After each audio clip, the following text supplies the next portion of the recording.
All right, so welcome to the daily lessons miracle class. And I hope you're doing well with your practicing the daily lessons. I sent them out. I put them on Instagram, on Facebook, and on the website. And this is all now activated. We do this. We we share this, and you can get into it wherever you look.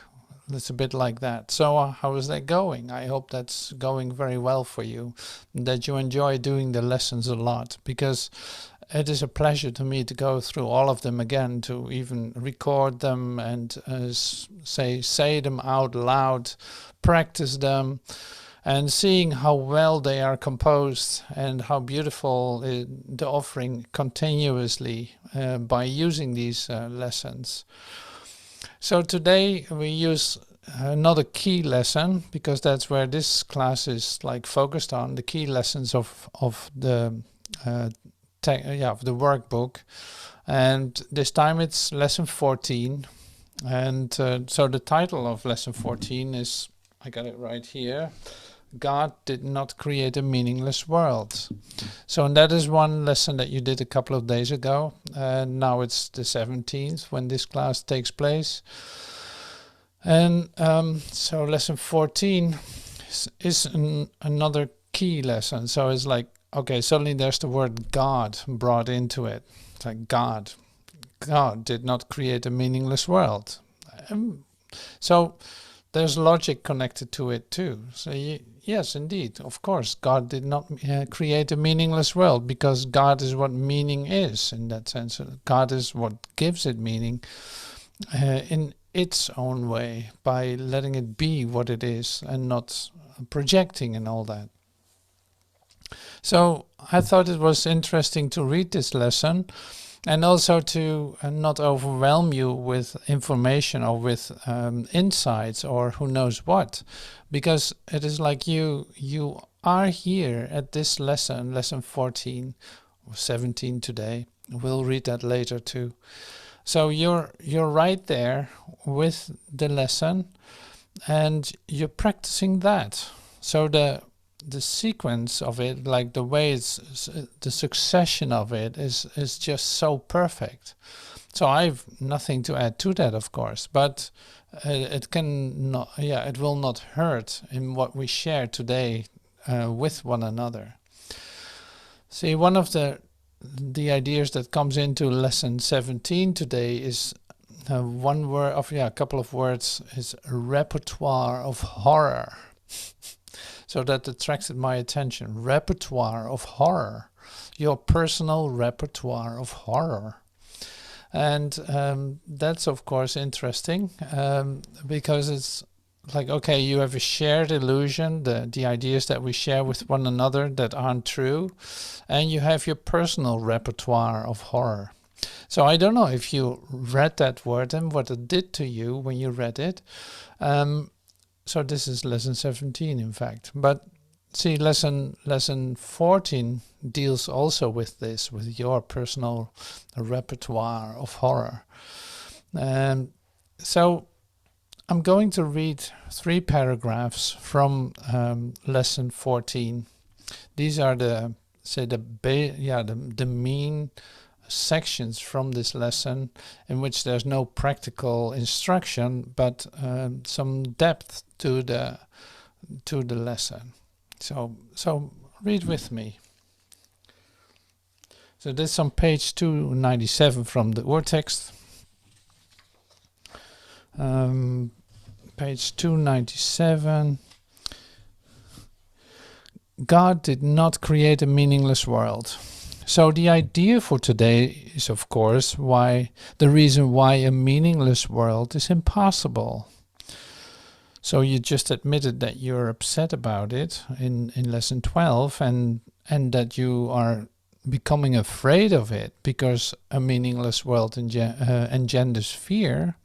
But now you see that a meaningless world is impossible. See, and that must raise a question somewhere in you. It's like, okay, so how is that possible? my meaningless thoughts are showing me a meaningless world. I'm upset because I see a meaningless world. A meaningless world does engender fear, but God did not create it. So what's that? How is that supposed to happen altogether? So this is the main point that I try to touch today. Like, what on earth happened that this was possible in the first place? Because why are we doing these lessons? It is not for the sake of doing lessons. No, it's because of our discovery that something is not right in the story that we tell ourselves. Right? What God did not create does not exist, and everything that does exist exists as He created it. The world you see has nothing to do with reality. It is of your own making, and it does not exist. Wow, that's a huge statement. The world you see has nothing to do with reality. It is of your own making, and it does not exist. Boing. Wow.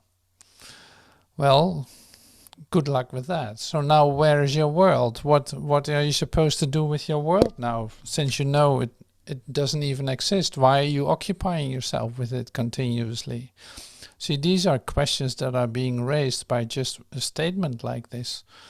Like, why am I doing this to myself then? Why am I in a world that I don't even like and that I get upset about and are so afraid of all the time, but it actually does not exist? So what then is the true world that I can see, would be one of the questions. Or why am I doing this to myself? Is there a reason that I do this? See, I'm not going to fill in all the answers to these questions, but I surely want to raise them, and not to give you more questions, but more to open up this theme inside yourself.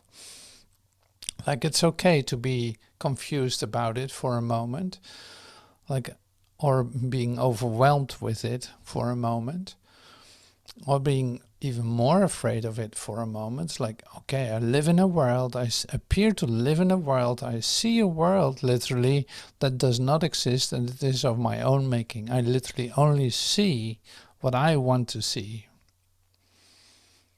Okay, so we continue in the next, say in paragraph 3.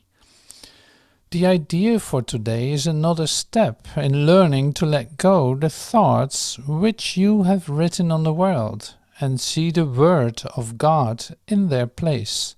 The early steps in this exchange, which can truly be called salvation, can be quite difficult and even quite painful. The early steps in this exchange, which can truly be called salvation, can be quite difficult and even quite painful. Some of them will lead you directly into fear. You will not be left there, though. You will go far beyond it. Our direction is toward perfect safety and perfect peace. So that's why I say, like, it's okay to, for a moment, be confused about this and also be overwhelmed by this and not having any idea how to look at this at all. That actually is a good sign that you're opening up to having that answer given to you. So that's the ease of this Course in Miracles. It's actually easy if you just follow the instructions and not think that you have to know more about it already, or that you have to come up with a solution yourself, or that you have to come up with a philosophy around it or about it. Like, no, none of that you need to do. You just need to do the lesson. Totally simple in that sense. So you heard it. Like, you made this world yourself. You project your ideas upon it all the time, and you got used to it, and you really think that that's your world. But here we go, entering into a miracle-minded setting, like a miracle-minded mindset, which gives you an opportunity of a different way of looking at all of this. So there must be a way to look at this in a whole different way, something that I cannot understand right now, or something that I cannot even come up with myself. And I trusted myself so far that I allowed myself to project all kinds of ideas on this world, but seeing the result of that is basically that I don't feel happy with what I created, so to speak. I don't feel happy with what I'm seeing, because it makes me afraid, it makes me upset, and I can talk about it forever in terms of sharing my worries and fears around it continuously. So that's why I'm really starting to become open more and more, and I hope you do that with me. It's like you become more and more open to receive a different vision, and not filling in any blanks, but leaving it completely open to have that being written for you on this world that you will start to see. So it's like the moment of confusion and fear can just be temporary, and that's all right, but that will change. You will not be left there.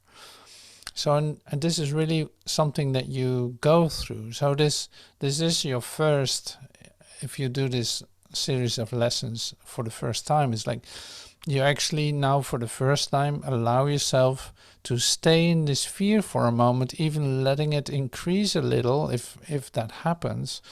But you're not going to run away from it. You stay right there and be confused for a moment and let that happen. And to see that you can move through this and come out on another side, like on the other side of it, with a new vision and with a new way of looking at everything. This is basically the offering in this lesson. But we will continue with the third paragraph that I want to read. That's paragraph 6. Oh yeah, here's the repertoire of horror. It's like the world you made.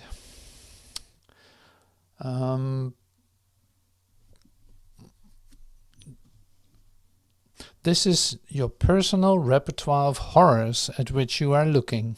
This is the world you see. These things are part of the world you see.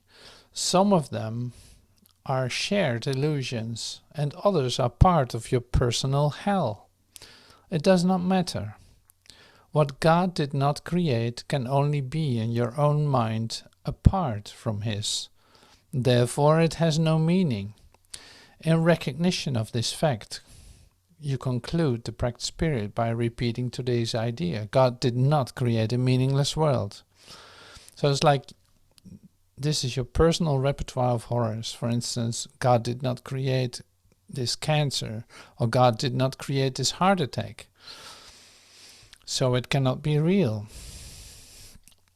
See, and then this is so perfect how this is being said. It's like, just do this, just repeat the idea. Okay, so this is what you did. That's all right. You did what you did. You projected it on there. You filled that in for yourself in a certain way that really scared you. But luckily you discover, and this is the great reversal basically that is taking place. The great change is that you now start to see that it was you, that it is you who is doing that, nobody else. It's like you discover the source of your upset. You start to discover where it's coming from.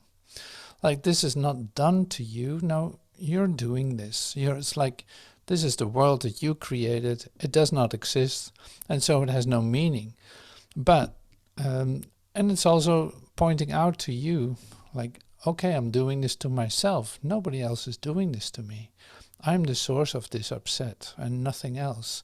So if I would change my mind, that would change too. And that would give me the opportunity to see a whole different vision, whole different view on all of it. So I think it's a very comforting idea. Like, this is my experience with it. It's a very comforting idea that I discovered that I created this world in my imaginations. Like, I projected on it whatever I wanted it to. and it looked like that, and it didn't make me happy, and it makes me upset, and I got afraid of it. But now I see that it can actually be changed. Well, that fact is really like what you can call salvation, is really helping you to be comforted just by your admission that you did this to yourself. Is there suddenly a possibility of healing, of a possibility of change? Like, it doesn't have to stay this way. So that means also then, and this is the practical, emotional, mental part of it, is that you stick with it no matter what you feel for a moment. That's what I said. It's like you stay with your fear for a moment to move through it and allow the change to occur. And now you can do that because you know that there's nothing to be afraid of. It was just your repertoire of horror or your personal hell. Well, you would have loved that to be changed into your shared heaven. You know, so this is the opportunity for that. But what I wanted to say and really emphasize is, so moving from your personal hell to this shared heaven is the process that we go through. Is what you could call your transformational path or your transformational process. So in that, it is important to stay exactly where you are and not to run forward. No, not to miss anything in the change that is occurring in you. So I think that is an important part in looking at this lesson and how you do these lessons. Is like just stay with where you find yourself. Acknowledge the feelings that you have or the resistance that you feel, and so all of that. It's like, don't dismiss it in any kind of way. No, feel it, because it's important part of your own experience of it. Like, nobody's asking you to experience something that you don't experience. No, stay right where you are, but know also that there's great comfort given to you, that only reality is real and nothing else is real. So that makes you want to do these exercises and it helps you to go through things, even though they seem to be unpleasant for a moment. But you know it is for the good, so to speak. It is like, I've misjudged all of it. I missed it completely, what it actually is about. And I want that to be changed for me. So the only thing that I have to do is then stay present here in my process, feeling what I'm feeling. It doesn't have to be any other way. So it's not always like being in complete bliss or receiving tons of grace or all of that. It's like, no. You feel what you feel, and that is all perfect. It doesn't need to be different. And I think that is really important, and you cannot dismiss that. Otherwise you fall into the trap of psychologicalizing everything and thinking it over, thinking, okay, I don't have to feel it, it's not real anyway. Like, no, if you want the change to occur, you will have to feel this, what it does with you. To have this, like, even a physical there's a word for that, like physical resonance or something with that. Like, let that occur. Go through where you go through. Feel what you feel. And be confused. Like, whatever state you come in mentally, it's like, let that be for a moment. See, and I would have been really happy when I first did these lessons to hear this and what I'm just sharing with you. So that's why I'm sharing it with you now. It's like, it can be really of great help to you, because, see, the tendency to intellectualize or psychologicalize the lessons of A Course in Miracles has been like a disease, really, and that. There's no need for that, because that's not what's being told to do. But you want to run forward and still look for almost like a competitive way of doing this, and thinking that you already need to be further than where you find yourself, if there is such a thing. It's like all of that is still ego-based, or you compare yourself with others, like, well, I'm not experiencing that, or this one must be much further than I am, or however that is. Like, no. We're exactly in the same spot. Like, just feel what you feel. You don't need to be anywhere else. This is happening to you right now. You do these lessons, and you want to do them completely. So that's why I say there's a bit of grounding going on in this way of sharing with you right now. And that grounding is really essential. So I love that. So it will also help you to stay motivated in doing this. Because if you allow yourself to feel the fear and to feel the despondency or confusion of overwhelmingness of all of this, then it is also, say, that you go through it and see it change. And then you see that by keeping your mind open and allowing yourself to go through the process, that you stay inspired. Like you start to feel a real clear spark inside yourself with, oh my God, I can't believe how things are lifted just by doing exactly what it says and staying with it and not trying to go any further or thinking that I need to be better or who knows what I think about myself. Like all these thoughts have no ground. They have no reality. So the feelings that you have are yours. That is your experience of all of this. So that's why I love to share it like this.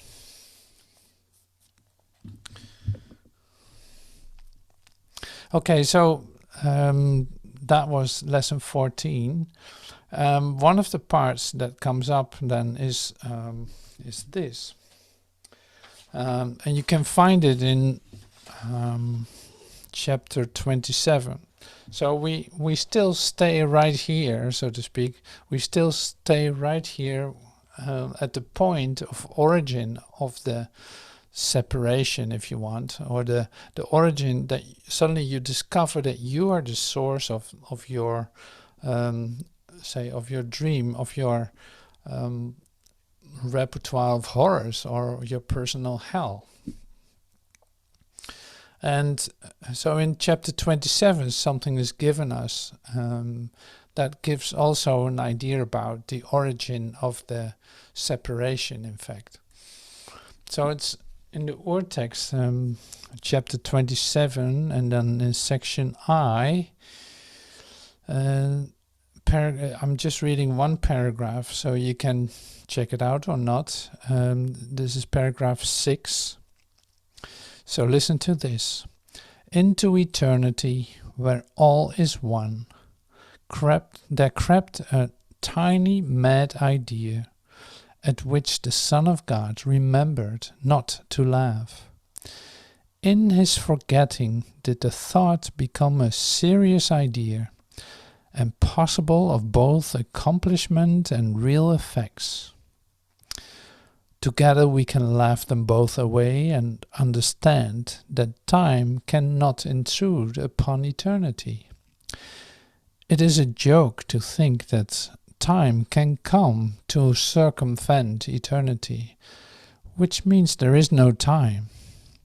A timelessness in which is time made real, a part of God which can attack himself, a separate brother as an enemy, a mind within a body. All are forms of circularity, whose ending starts at its beginning, ending at its cause. So into eternity, where all is one, there crept a tiny mad idea at which the Son of God remembered not to laugh. In this forgetting did the thought become a serious idea, and possible of both accomplishment and real effects. So this is what you do, what you keep repeating as a human being and thinking that that is your life. It's like, it was a tiny mad idea, but you forgot to laugh. You took it serious. So and one of the characteristics of a human being is that he is serious because he's in serious trouble, basically. He created a world where it's really hard to survive and where it's really hard to be open to one another, because the thing of love mostly appears to be an illusion.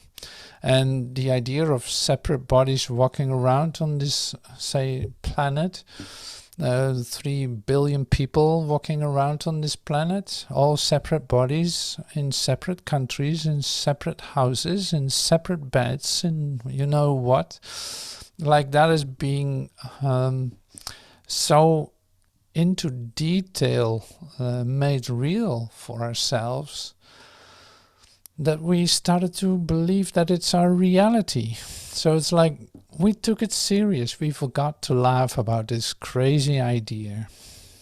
See, and so are you laughing with me? So we can laugh this both away. Are you laughing with me at what you actually created? It's like a whole separate life with other beings that are also separate in bodies walking around on this planet. How's that idea for you? Do you still think that that is your reality? That is your daily reality? Or are you allowing yourself to see this in a whole different light and laugh about the old idea that you had? So in fact, this is what you see continuously. So whether anyone else is picking that up, so it's good to stay close to this idea. Like if you take something serious, then look again. You know, it's like look again in terms of, is this another tiny mad idea that I try to perpetuate in time? Am I really trying to make this real? And am I taking this serious because I think something is depending on it? Or can I just let it go and take my seriousness out of it and allowing myself to breathe again and relax into the safety where what my reality is. Like comfort and safety. We read it in lesson 14. It's like, no, here's perfect peace and perfect safety. It's not just a little bit. No, it's perfect. Perfect safety. Like, wow, that's pretty amazing. So this tiny mad idea at which you forgot to laugh, you just have to forgive that yourself by saying like, okay, well, whatever that was. And whenever you take anything serious of this world, that you think that there's really something going on, laugh again. You know, it's like, remember this again. It was just another tiny mad idea. I will not forget to laugh about this time, because I know of perfect safety and a perfect peace. I want to experience the perfect safety and perfect peace in this moment. But by realizing that I have a choice and that I don't have to take this serious, I start to relax already. I feel so much better, because the limited world that I created is so confined and so cramped, so to speak, that there's literally no way out. It seems like it's a total prison, if you want, a prison of mind. No matter how you want to move, you will walk up against a limitation. It's impossible. It isn't. Like now it becomes pretty obvious with all the restrictions that you receive in your world by just an idea that's being shared. And so that's a beautiful example of how you walk up against limitation. And does that take away that you follow instructions? No, not necessarily, but you can still see them for what they are. It's like in a world where these ideas are still shared, I will laugh about it when I have a moment with myself. I will laugh about it, and I will be open for the guidance to share with anyone how to deal with this, and how to respond to anyone who really is convinced of this limitation. But most of the what is being asked of you is to realize this yourself. So to laugh about it for yourself, to free yourself from this limiting idea that you carried with you for a moment.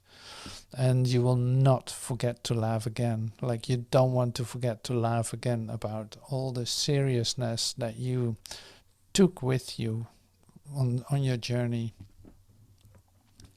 So that is another part that I loved to share with you. So there's another one here. It's in chapter 16, section C.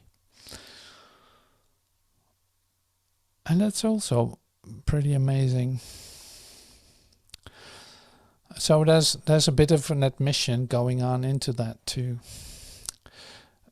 So chapter 16 and section C, paragraph 9.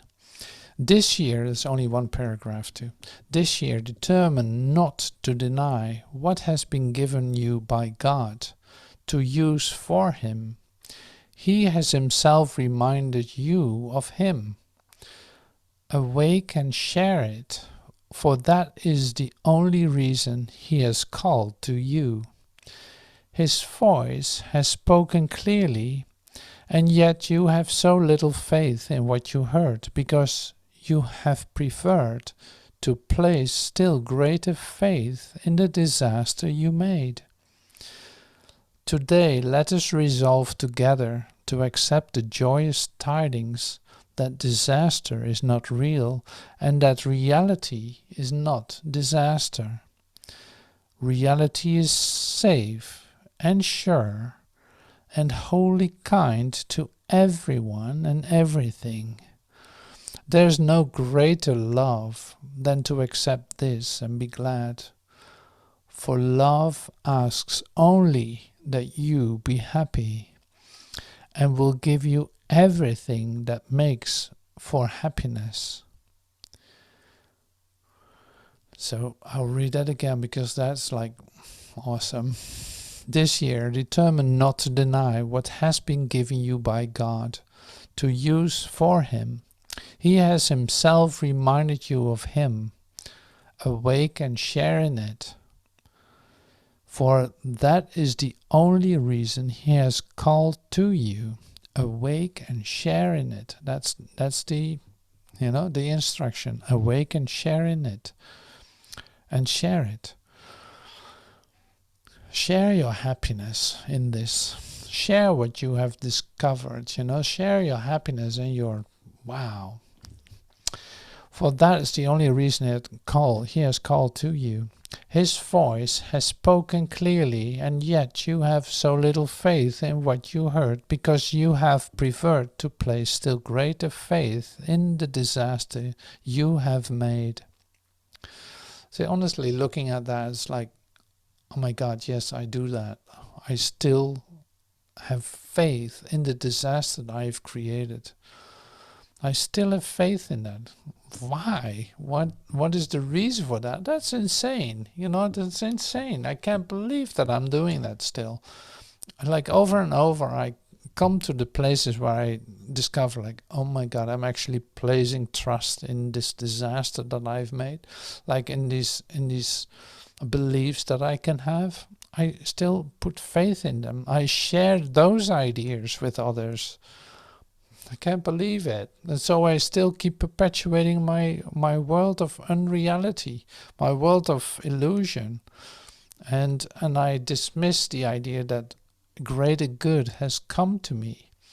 And this is what you do as a human being in awakening, even as a spiritual student in awakening.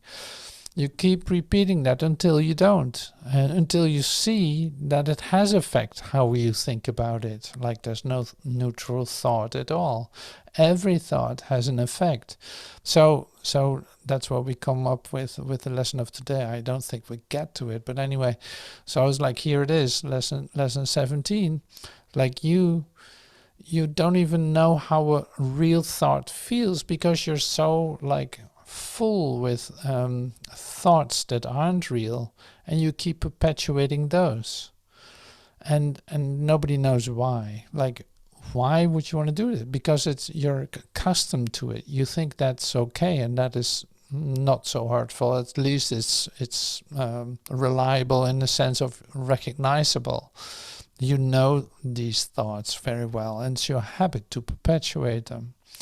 You can also say it's like your addiction as a mortalholic, like thinking that there's such thing as time, thinking that there's such thing as death and disaster. So the comforting words after those sentences are here then. Today, let us resolve together. Let us resolve together to accept the joyful tidings that disaster is not real, and that reality is not disaster. Reality is safe and sure and wholly kind to everyone and everything. There's no greater love than to accept this and be glad.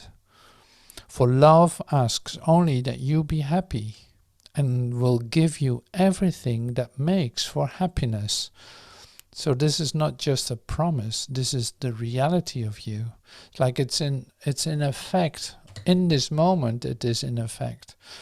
In this moment, when you allow the real world to emerge, like letting your world fall apart and allowing a new world to come to you with the idea of love, which is shared with everyone and everything and made for love to extend itself. Like, yes, of course you want that, even though you don't know how to get to it. But you first will have to let go of your world, your repertoire of horrors, your, say, investment in disaster. So, tiny mad idea. Just laugh it away in that sense. And if you feel fear. Allow that to be there too. It's like, yeah, whatever this awakens in you in terms of emotions and mental occupation, so to speak, let it be for a moment and allow this change to occur for you. Because as you see, there's nothing to be afraid of. There's nothing to fear in this. There's absolutely nothing to fear. So it's, yes, you want to know, you want to see the love being shared with everyone and everything, in all its loveliness. You're ready for that. You've been long enough in this place, in this denial of truth.